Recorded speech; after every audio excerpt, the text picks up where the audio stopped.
یہ بغداد کی کہانی ہے۔ ایک شخص صرف یہ دیکھنے آتا ہے کہ یہ لوگ اتنی عزت کیوں پا گئے۔ اس نے ایک ہوٹل سے کھانا کھایا، وہ مسلمان نہیں تھا، اور سامنے ٹیبل پہ ایک نوجوان بیٹھا تھا جو مسلمان تھا۔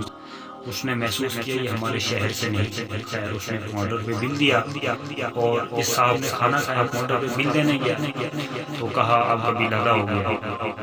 کہا یہاں تو مجھے کوئی جانتا نہیں، میں اجنبی ہوں۔ کہا ایسا ہی ہے، ایک نوجوان تھا، اس نے آپ کا بل دیا اور چلا گیا۔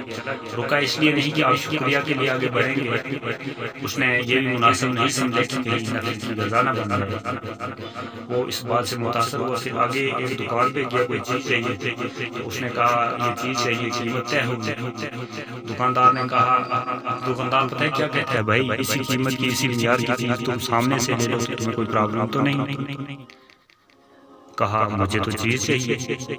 وہ سامنے دکان پہ گیا، اس نے چیز خریدی، جانے لگا، لیکن یہ تجسس تھا کہ اس نے ایسا کیوں کہا، یہ خود بھی تو نفع لے سکتا تھا، لیکن اس نے مجھے وہاں کیوں بھیجا۔ وہ دوبارہ پلٹا اور کہتا ہے بھائی وہی معیار ہے، وہی قیمت ہے، لیکن اس کے پاس بھیجنے کا مقصد کیا ہے؟ اس نے کہا بھائی صبح سے اس وقت تک میرے پاس بڑے گاہک آئے ہیں اور میں نے اپنے بیوی بچوں کی روزی اکٹھی کر لی، اور وہ سامنے جو بھائی ہے اس کے پاس صبح سے اس وقت تک کوئی گاہک نہیں آیا، تو میری آرزو تھی تو اس سے خرید لے تاکہ وہ بیوی بچوں کا